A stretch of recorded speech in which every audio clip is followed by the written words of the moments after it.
This is Phantom Electric Ghost, and we're live on the air for the first time with Michael Hull. And thank you for being on the Phantom Electric Ghost podcast. This is Thanks a for live having me. podcast, so it's great to have new people. We like to talk to people all the time.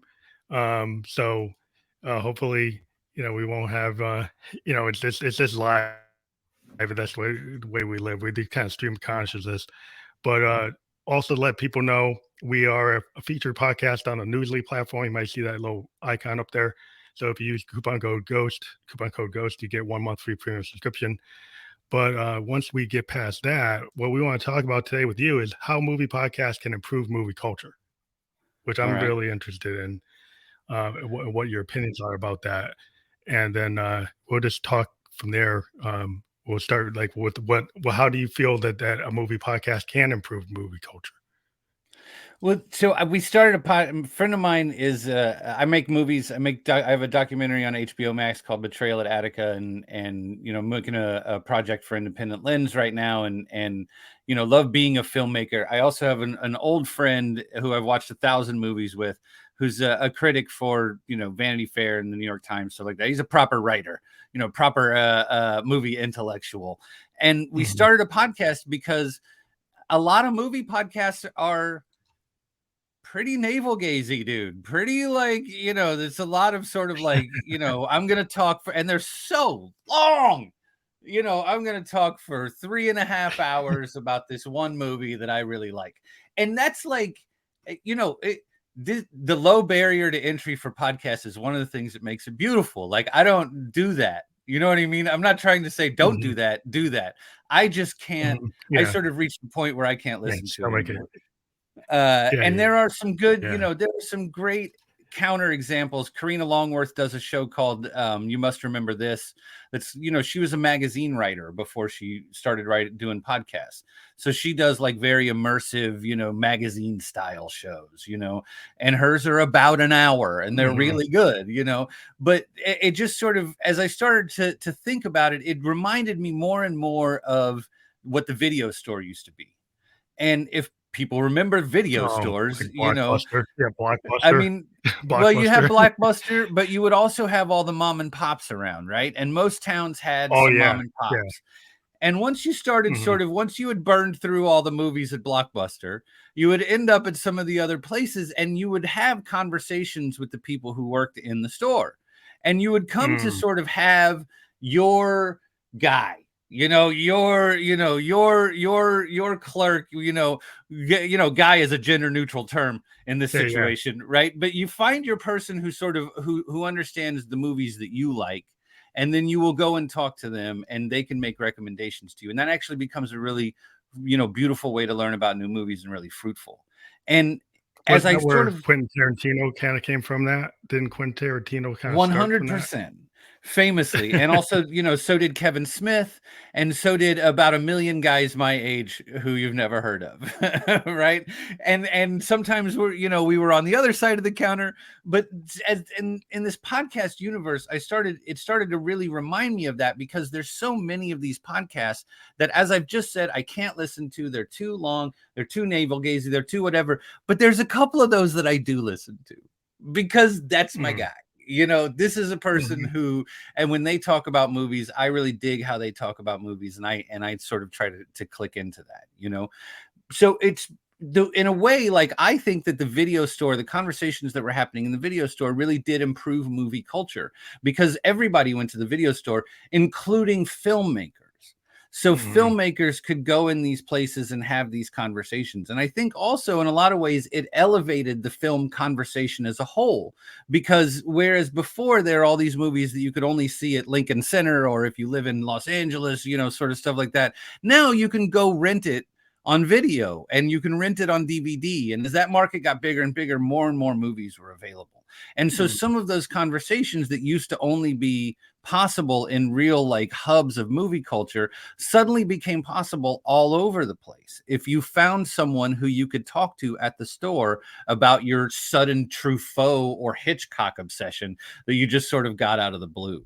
and that would, to me, like, that actually elevated movie culture. It gave people a chance to talk about it with other people and get smarter about it and have deeper conversations about it, which gave them a chance to watch movies differently and more movies. And I think that at this point, we haven't quite gotten there with the podcast yet. We haven't quite Yeah. gotten to the point yet where podcasts, at least movie podcasts, are really elevating movie culture, because they're not really interacting with, it's sort of like, oh, I went and saw Barbieheimer and that movie sucked. And like, Oh, that's it's your just like podcast, not a conversation. It's just a Right. one note, like it's just a soliloquy of somebody saying like, "Oh, yeah, I love Orson Welles, and I'm just gonna talk about the third man for 3 hours." Which I like Touch of Evil. I mean, I like Citizen Kane. I could probably go on for 3 hours and I'd probably bore everybody. But yeah, you wanna have maybe a give and take like what we're doing, the kinda the modern podcast where you actually have people talk, to That's each other, exactly right. you know? Well, and this was a thing when Jason and I were talking about making a podcast. It's like, all right, like, I make movies. I have spent my entire career making and watching and thinking about movies. I've sold movies, like, I know how to sort of talk about it from that side of it. And he has made his whole career as a critic, and he's an author, and he has, his last book was called Fun City Cinema. It's about 100 years of movies in New York. It's amazing. And still, as we were talking about it, it was like, okay, but we're going to get guests, right? Like, we're gonna have, like, we're not just gonna be you and me having the same conversations, frankly, we've been having since high school, because that's how long we've known each other. I know how you feel about The Godfather. I've watched it with you several times, and so even with sort of with what we could present as a sort of a heavyweight bona fides, it was like, no, you're gonna hear plenty of my mouth on this podcast I'm on every week. What we also need to do is go get guests, and that gives us an opportunity. The other thing that we did was we put a framework to it. So it's not just sort of like, here's a movie and I'm going to tell you all the things I like about it. The podcast is called A Very Good Year, and I sound like I'm pitching the podcast, but I am also explaining why, because we put some thought into this about how it would make a difference and how it would actually improve the thing. It's called A Very Good Year, and we have a guest, and they pick 1 year, and they pick 5 movies from 1 year. And so if you think about that, like, a lot of times when we're talking about movies, we're talking about a genre, or we're talking about a director, or we're talking about an actor. We're not really very often talking about movies that all sort of happen at the same time. That's And what that actually does is provides a different framework, a different way of thinking about movies. And it sort of butts things up against each other in an interesting way too, where, maybe you are going to talk about Star Wars, but you're also going to talk about a Tarkovsky movie that came out that year. And who knows, maybe they're connected in some weird way that we see 40 years later that they didn't then, Yeah, that's a totally different take. I mean, I haven't seen that. So that is kind of like when you do these podcasts or you go out here, you want to try to do something unique, as a musician. I don't want to clone everybody that's out there. Just I be a want to cover have, band. yeah, that's not my intention. I never wanted to be a cover band. So I think I understand that you want to distinguish yourself with something you think is actually bringing something to the table.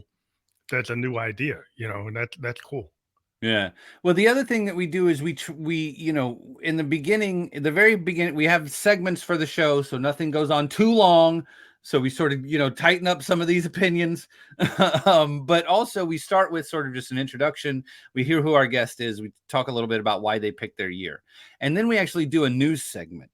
So even if we're doing 1939, 1957, whatever year it is that we're doing, we talk about some of the major news events and like sporting events, some of the people who were born or died that year. We sort of set the scene for the world outside of movies, which is a recognition that, like, Hollywood is not a magical sort of fairyland. It is a place on earth where you go and they have to have toilet facilities. Like, these are human beings, and this is a job, right? And there's no doubt that there's art in it, and that's why we love it. And that's also part of why it's so sort of endlessly fascinating, is that it's a clearly commercial enterprise that also contains some of the greatest art, at least Americans have ever made, if not humans, right? I mean, certainly Russians, there's a lot of, right? This is sort of the peak of culture for a lot of places over the last 100 years. So how is it that a commercial enterprise became that? Because it exists in a human world.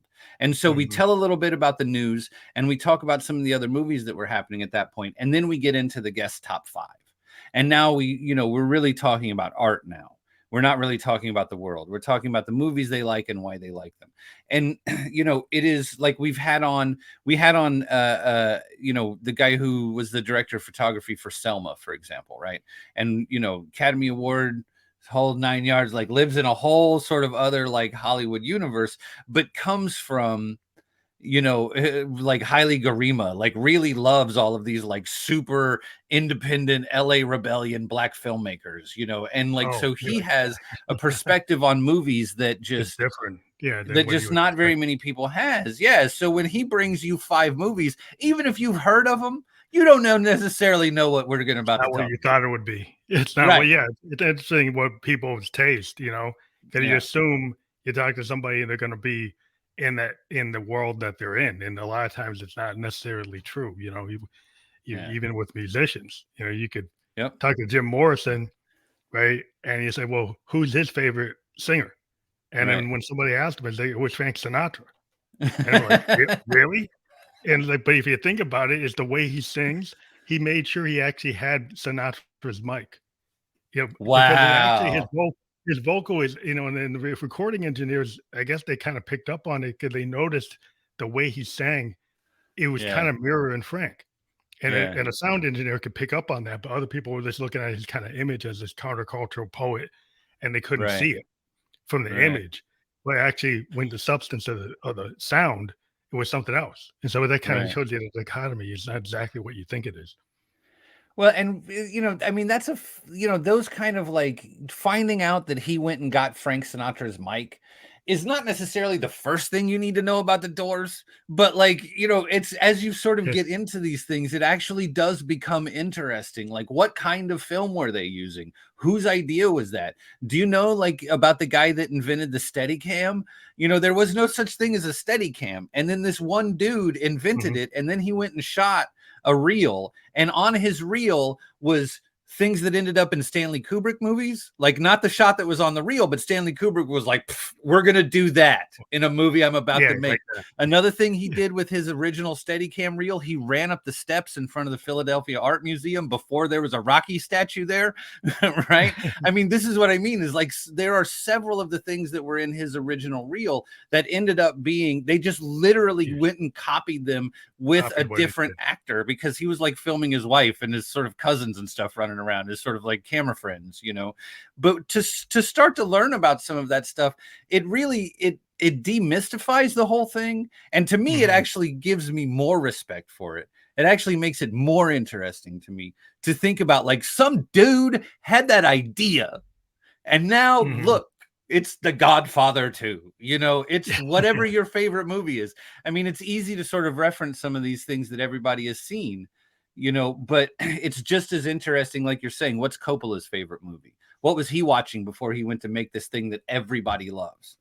Yeah, it's a reference point for artists. Like, when I talk to musicians, because I started this podcast, and I always like to kinda know who a musician actually listened to. Not that I feel like they're gonna copy them, but it's like every artist that I've ever talked to, whether a songwriter, film director, they're influenced by the things they like or things that they're in, they watch or hear or listen to or Mhm. were exposed to, and it shows up in their work, whether subconsciously or directly conscious decisions that they didn't even realize that they're replicating. Musicians will replicate like a show tune, Yeah. and it just is in the back of their head, and it just comes out when they're playing, and you're like, oh, I didn't even You know I did remember that.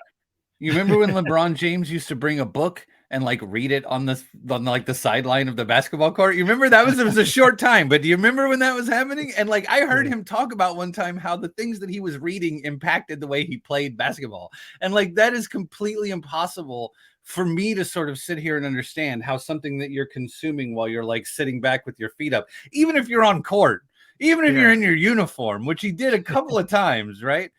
How that sort of impacts what you're doing out there. But it does. I mean, these things are they're being done by people, and we're all sort of being impacted by this stuff, and it impacts how movies get made, even if it's not sort of obvious.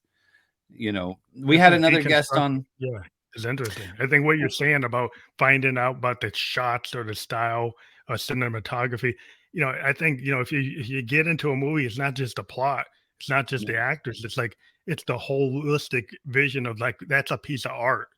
And Right. every piece of it, from the sound design to the cameras they're using and the mics and the different approaches and film speeds or whatever. There's all kinds of things that impact what you're seeing. And it's, as an artist, I'm very interested in that myself. Um, We had a guest named Charles Bramesco, who is a critic and an author, writer, thinks very deeply about movies. Really interesting guy to sort of listen to talk about things you've never heard of, because he usually talks about things you've never heard of, things nobody's ever heard of, but Charles somehow. But he has a whole book called Colors of Film, and when he came on, we talked a lot about the color palettes that people choose, and that's about lighting, and that's about costume, and that's about sort of what even like films that they choose to use, and the way they treat those films afterward. And or if you're doing digital filmmaking, you can just, with color correct, there's a way to shoot. It's called S-Log, that sort of captures all the colors sort of in a flat way that then can be adjusted deeply, like all the oh, way out to, all the way out to sort of abstract versions. But you can do it cleanly with mm, your shot without, losing resolution or doing anything crazy. Right. So just, this is one thing that, like, this is not the first thing I think about when I think about movies. I'm yeah, yeah, yeah, watching editing, I'm watching the shots a lot of times, but listening to him talk about, I have noticed that in movies ever since. And he can even talk about color in black and white movies, mhm, because there was a whole theory of color, right? A lot of people are familiar with the idea that in Psycho, the blood in the bathtub in Psycho is chocolate syrup, right? Is sort of the yeah, story, yeah, because it looked because more like it, but right, they thought because it it would look looked like better in black and white. Exactly. yeah, So there's a whole sort of theory of color that underlies black and white, because you're going for a black and white image, but that the way you want the black and white to sort of pop against it is impacted by colors. And also that there's certain colors that you sort of can't wear, like grays sort of blend into everything else. So there's not a lot of gray in the costume department. There's just mhm. things like this that, like, are just not front of my head, but it was really fascinating and made for a great episode. That's what I mean. Don't you think that adds to movie culture? I feel like Oh, that yeah. adds to movie culture. Yeah, definitely, because, I get into film noir or they get into the idea like, I saw Orson Welles talking one time, and they were asking him about, Citizen Kane and, like, how brilliant he was. He said, "Hey, I just didn't know what I was doing." There's, like, this big, there's this whole interview where he basically says, "I was lucky that I didn't know what I was doing, and Right. I tried to do things that people told me you shouldn't do." And I said, "Well, why not?" Right. And, um, and I said that that's really interesting because that's what happens a lot of times in music. People will tell you, "Oh, there's a certain thing you should do."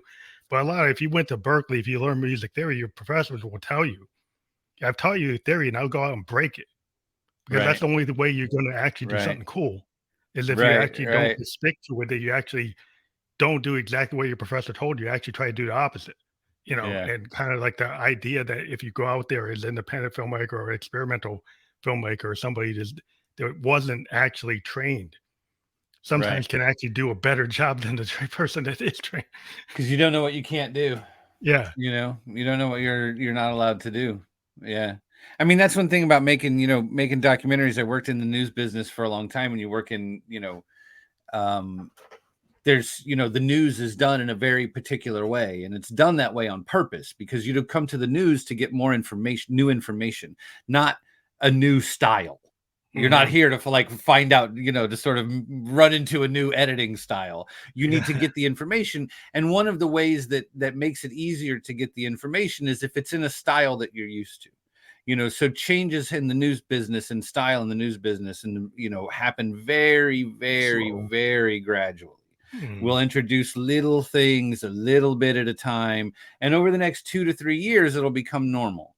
But it's a little, there's no surprises. And doing that for a long time, once I like sat down to edit my Attica movie, It was like I'm doing literally everything that nobody's allowed me to do for the last 8 years, that I've not been allowed to do. Like I'm breaking every single rule, Yeah. and you go into it with that in mind, but you realize that like at some point you do want to sort of like hit a beat that like a head Yeah. can nod Yeah. to. At Yeah. some point, like the rules exist for a reason, and it helps to sort of like let that structure be and then break it and at times where it can be seen, because otherwise it can just feel like chaos, right? And I think that's very I music is sort of the one art form that I can't make my fingers perform. I've never Mhm. been able to sort of figure out how to How to make do it. Yeah. music and sort of write songs, right? But I do think that editing film, I've had a lot of conversations with musicians, and editing film, of course you're using music in the movies, but it's so rhythmic. If you want it to be, Mhm. if that's what you're sort of going for, it's so rhythmic, and there's so much about like building tension and release. There's so many sort of crossover elements, I think, to songwriting, Yeah. that The the movement logistics idea. of it are much different.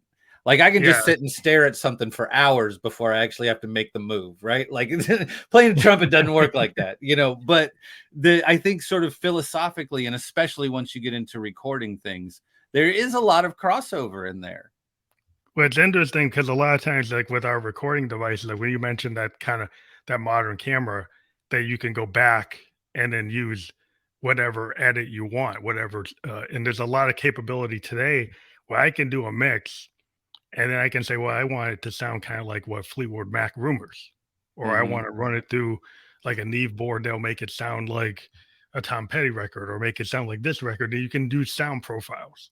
So a lot of Hmm. times, what you do initially is like this raw sound, and then you treat it after the fact with all these processors, and you can start to change the moment. And we change moments for like from seconds. There's certain like Hmm. parts of the song that get treated with certain effects, and other parts of the song that get treated with different effects. And I think that kind of idea is similar in film, from my understanding, is like we can focus people on certain sounds. We can bring them up or bring them low, or have Yeah. shadow tracks and do things that will affect you. And you might not realize it, but we're actually trying to engineer it to affect you. Yeah. Well, it's one of those things that for a long time, especially film people were like, I'm never going to watch a movie on my phone. Never, ever, ever. Right. Well, now my phone is 4K and my headphones are pretty good, man. So, like, Yeah. when you're playing and, when you're and pretty good headphones are the standard at this point.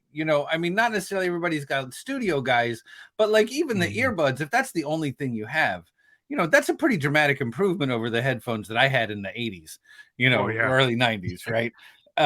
With the crunchy wire. And I didn't have studio headphones then either, right? Yeah. But Yeah. so I think that like that at this point, it's pretty standard even for pretty low budget. I mean, my documentary had a 5.1 surround mix, Mhm. that was like, and it's a pretty low budget documentary. I mean, like we knew it was going to HBO by the time we were having that done, but so like, okay, well, this is going to go live somewhere that you need a surround. You got to put a Mhm. surround on it. A lot of people but why do you need that? Because enough people have it in their homes now. Yeah. Because Yeah. actually, if you have decent headphones, it's not giving you a full surround experience, but it is definitely the mix is all over the headphones. If Yeah. Yeah. Yeah. right. So Definitely. I think that now it is actually realistic to like watch a movie on your phone and have a pretty full experience.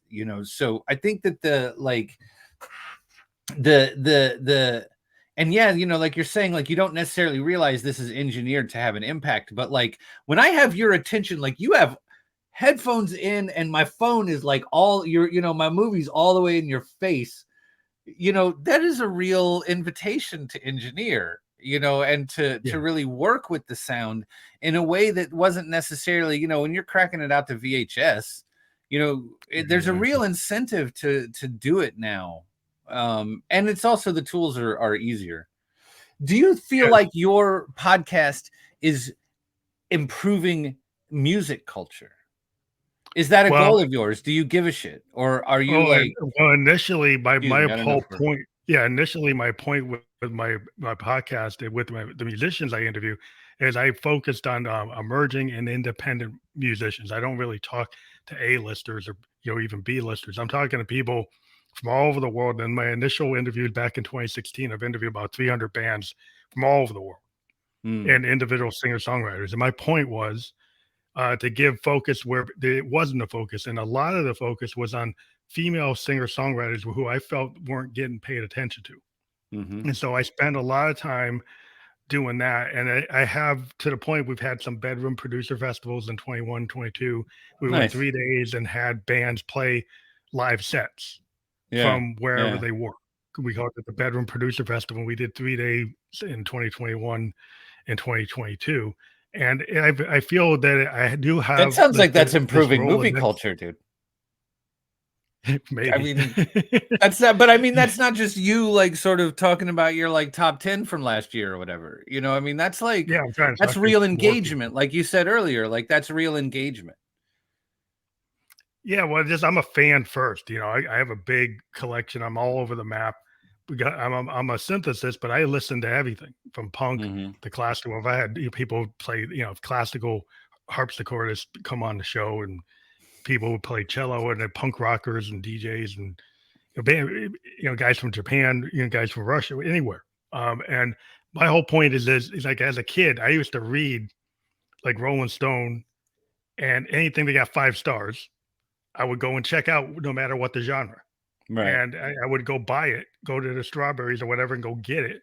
Yeah. And I got into everything from like Paul Westerberg to funk to rock to punk, anything. I was listening to the Velvets. I was listening to Big Star. I mean, I listened to anything I thought was cool. And if a guy like Big Star, like, oh, Alex Chilton, he's this great lost artist. And I said, what's that about?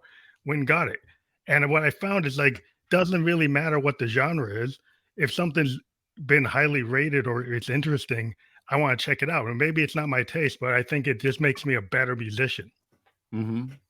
to have a wider palette Yeah. and then check it as much out. I think that like when you're an artist or a filmmaker, if the more things you watch, the more ideas you have, right? To be able to figure out how you're gonna create You your know, idea. I think I'm sure people like this. There's a sort of concept of like, oh, I don't want to like watch other people's shit because I just want to have my own ideas. You know what I mean? Like I'm afraid of sort of being influenced, right? And that Yeah, is yeah. that is refusing to acknowledge that you live in the world, that you are walking around in a world full of humans. And there's no way for you to ever do anything that isn't influenced. Like, are you speaking English or did you make up a new language that we all have to speak now?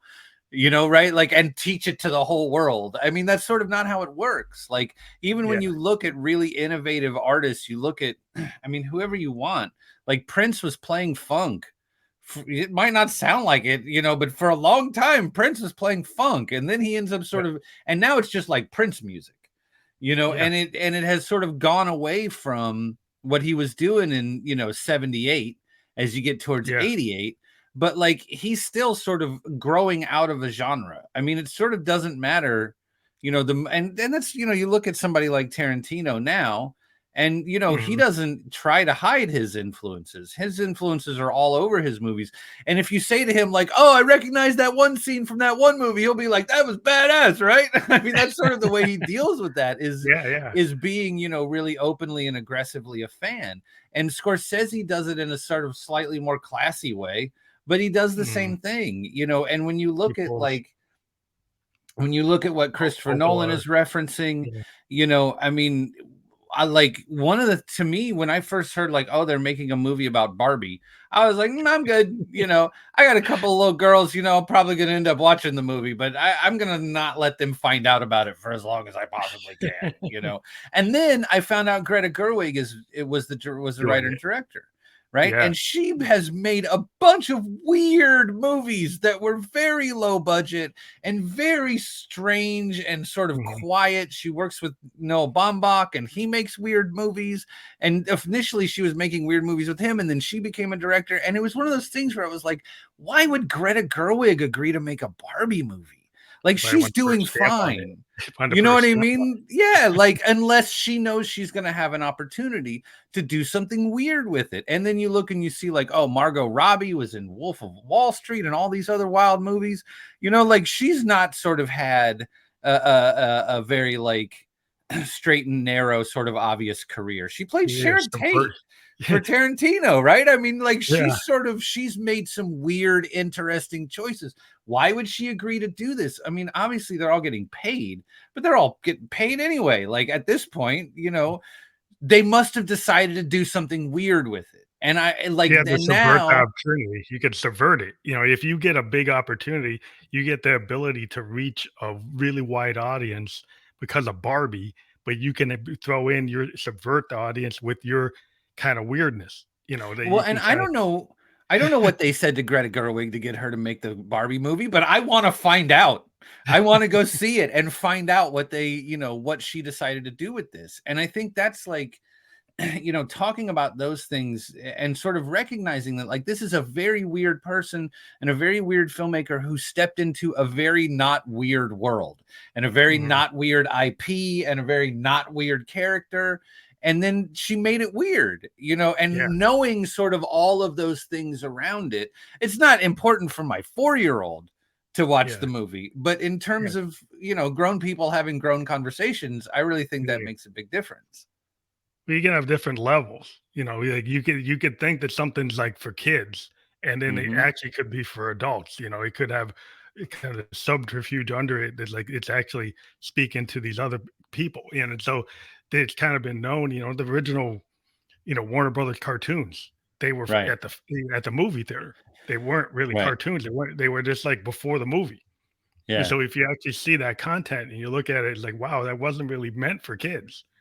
You Right. know, it was for adult audiences, and so sometimes people say, "Well, it's a cartoon or it's this," or they think it's a it you can take an opportunity to kinda turn to something on its head. And the musicians, we like to do that. Sometimes we'll have a very happy sound, and then Yeah. the lyrics can be very dark, Right. and so you could have a song that's very new wave, but has a really good beat, but it's very dark topic. And then Yeah. people don't really get it because they just listen to the beat, and so you can kinda do 2 things at once. You can Yeah. kinda, you know, Yeah. subvert the audience. My kid heard I hate to keep going back to my kid, but she has a weird, like, sort of like cultural reference point in terms of like what do people understand of things that are sort of, you know, like the palm of my hand, right? And she, you know, she big music, loves music, you know, loves all kinds of music. My wife mostly listens to reggaeton at this point, so my Mhm. kid sings a lot of like culo. She's walking around the house like singing reggaeton all day long. It's fantastic. uh but Smells Like Teen Spirit was on, and she was like, you know, she asked me, like, she said, can you sing it, because she doesn't know the words, so she was like, can you sing it? And I was like, God, I will. This will be the last thing left in my memory banks is the lyrics to this song. After I've forgotten the name of my own mother, I'll remember the lyrics of Smells Like Teen Spirit. So I started singing the songs to her as it's Mhm. playing, right? And she says, like, she literally said, like, what does that mean? You know, and I think she was asking about like a specific word, like libido or something that's in there. I Yeah. think she was Yeah. asking me what does a specific What it word means. mean. But when she asked, I heard it as like, what does the song mean? What do the lyrics mean? And my Mhm. response was, they don't mean anything. It's just nonsense. Maybe it's not nonsense, but I've never been able to pick a meaning out of it, you know. And yet here we are, like, this is the last thing I'll remember. You know, it's sort of the, you know, the ubiquity of that song. You would normally think that that would you know, that that would come with some sort of a meaning that we can all attach ourselves to, right? Well, But some it artists, doesn't yeah. necessarily, Yeah, you some artists, know. they wanna be very abstract in the way they approach, you know, Kurt Cobain was throwing in, like, some tools that were like, you know, Lennon-McCartney type ideas Right. in a punk grunge setting. And some of his Yeah. songs, they do kind of have a meaning, and but some of them have this kinda psychedelic nature of just, like, throwing things away around like Frank Zappa, like, just throwing Right. things in from a kinda just to be like, not to be a jerk about it, but just like, I just want to throw things in that you don't expect. right? Well, And I he ended up taking a bunch of pictures with William Burroughs and like going to Lawrence, Kansas and hanging out with William Burroughs. You know anything about William Burroughs? You know, he was one yeah, of those beat writers, right? You know, yeah. and him and this guy, Brian Geisen, used to do things where like they would write pages and pages and pages, and then they would just cut it up into little pieces and throw it on the floor, Throw it pick it around. up and put it back together in, you know, some random ass order, right? And they would always talk about it like there was some, you know, truth to be revealed in From the doing sort of that. like chaos and randomness, you know.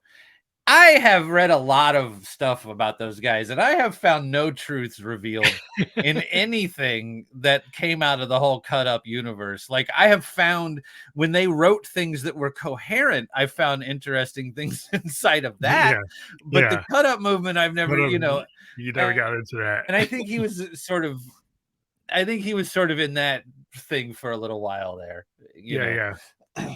We But used I to do think that like with the that's, tapes too. I mean, he used to do that with the music. He would go and listen to multiple tapes from multiple sources and then throw them around, right? So yeah, he would take something from a live performance, something from a studio, and say, "Oh, this goes together in the same kind of cut."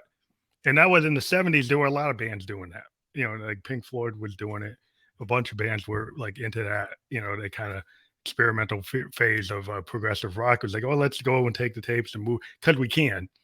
Use the right, studio as an instrument, and then you right, can do all these weird layers and cuts and things that you couldn't do, like what people do on an MPC today, what people do in the right, DAW today. right. People used to do by cutting the tape around and layering it on the multi tracks, but Yeah. Yeah. Madness. It seems like a lot of work now. I still like some of the multi track stuff because it has a sound that you don't get from the digital. There's some of Yeah. the stuff with the analog tools, at least for music, that Yeah. does have a sound quality that if I'm playing my Moog and I record it to a digital compressing system, it doesn't have the nature if I actually brought it to a reel. If I actually Right. put it on the tape, that because it's an analog circuit. And if you run an Yeah. analog circuit, it has a wider, it's like less compressed. It's gonna have this like warmth to it. It's like a real bass guitar.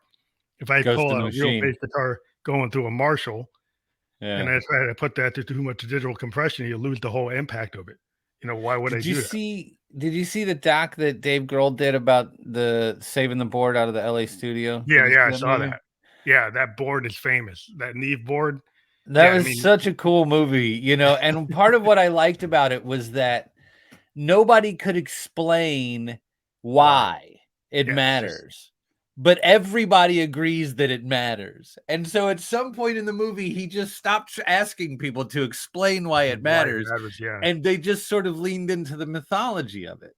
Right. And like, I think it's just one of those things that, you know, we like, how would you describe the smell of rain? Like, yeah, I it's don't hard to. know. I've never been able to figure out how to describe the smell of rain, but I don't really have to because as soon as I say that, you know what I'm You put talking the about. picture in your head. You know, Yeah, you've got the smell in your nose, right? I mean, mhm, so I think that it, you know, that this sort of that analog question is similar. I think in film though, it's just so uh it's probably hard to go back that far. it's so much more expensive and the processing is so much more complicated because that's the thing is like you can roll audio to a tape and that's your tape. And now you can copy it, you can digitize it, you can do the thing that you need to do to it, but that's your tape. You shoot movie, you know, you shoot images to film, you still have to go take it to a lab and process it, right? Mhm, Before you actually start doing anything else with it. And just that one step alone is it's quite so expensive. expensive Yeah, that it's, you know, you really are in a question now. The math really is like, do you want to do your idea like 2 ideas on film or 10 ideas in the same amount of space with the same budget on mhm, digital? And when the digital that we're working with is, you know, a DV tape and a PD 150, it wasn't worth it, you know, because it looks so bad that didn't look it's not your idea, you know, right?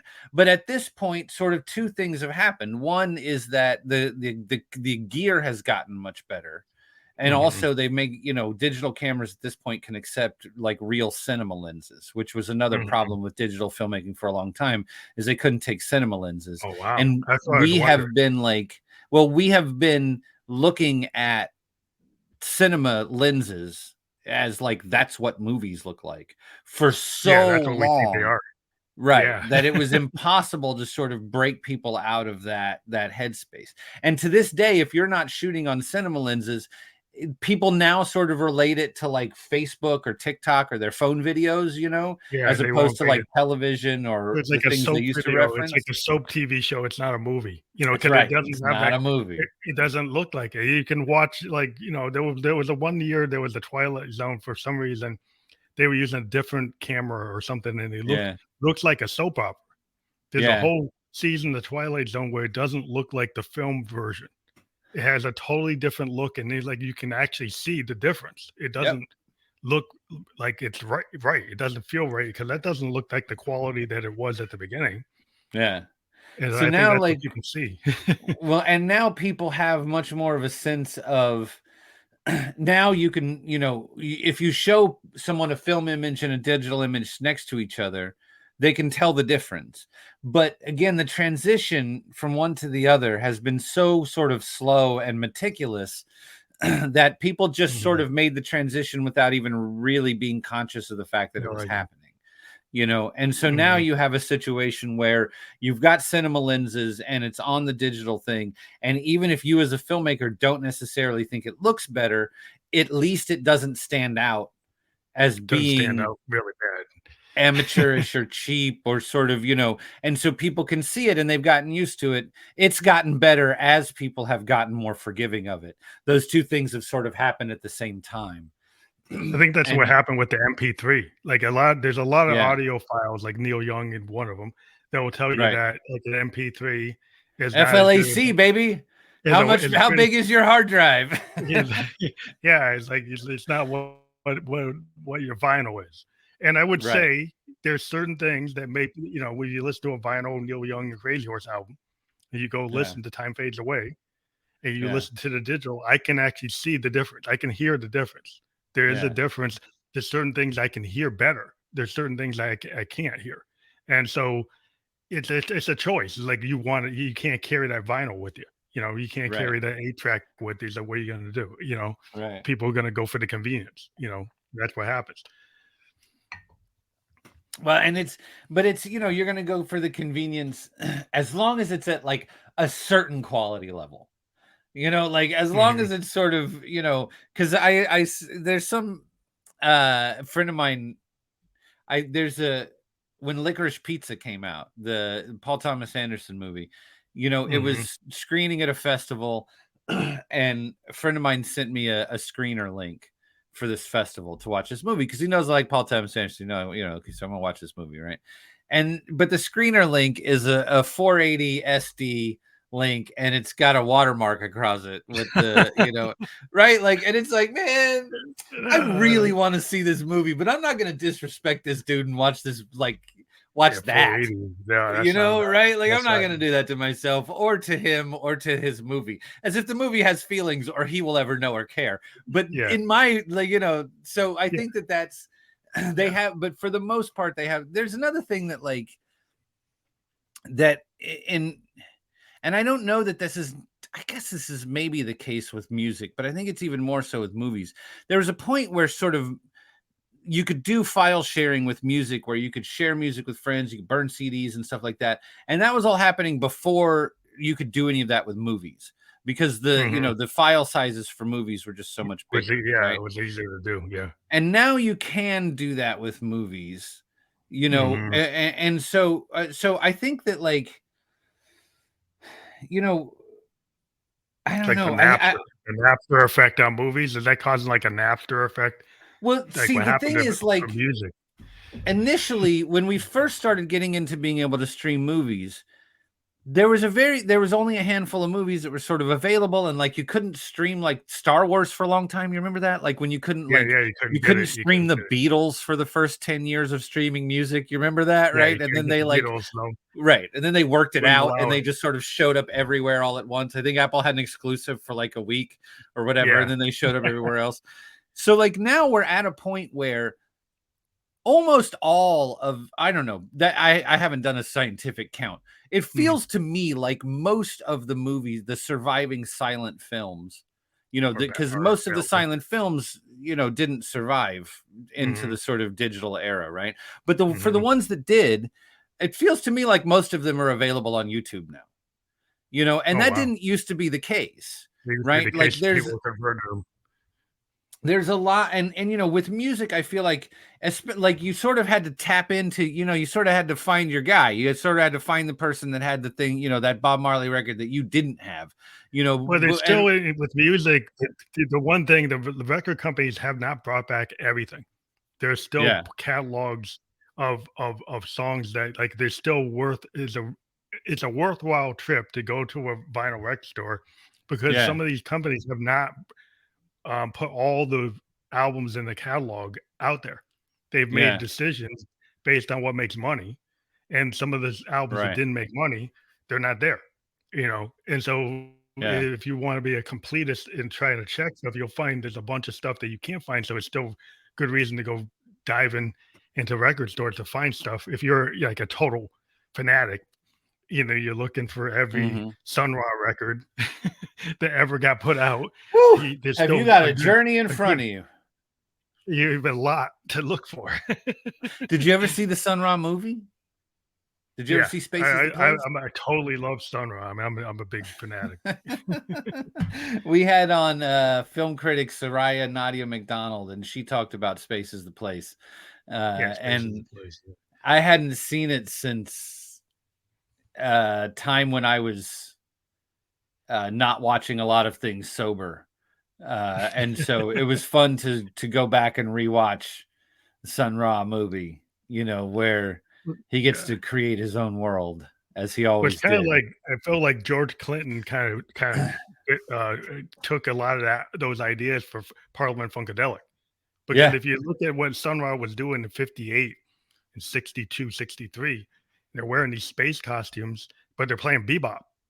They're playing right. jazz and silhouette is bebop. It's like anything that Davis and Coltrane would have been doing, but they're doing it dressed up like aliens. And you're like, but they're doing it just as good as any of those other groups. And you're like, Yeah, and they kind of were hurting themselves. You know, in that time, they was like that was a negative. They were like, why are you guys not in suits? right, Why you not? right, Why don't you look like what Miles looks like? You know, why don't you dress like those other guys? It's like they had the mission, they had this mindset where, right. and in the Space is the '70s, place. it worked for Parliament Funkadelic, but they were like way ahead of the curve. Yeah, yeah. Wow. I wonder if those guys hung out. I It mean, they seems like had they to. he must have known about it, you know, because Right. there's One a of lot of them definitely saw the other one. yeah. Right. Like was definitely in the audience at some point, you Yeah, know, even or if they I never should hung take that. out. Yeah. Right. Wow. Well, I think, you know, I think these conversations are how we improve culture across the board, man. I mean, I think that this is how we improve movie culture. I think that this is, you know, getting musicians on the show, getting, you know, not just sort of critics, but and you know, getting all different types of people on the show. We're going to be interviewing a director from a Netflix movie very soon.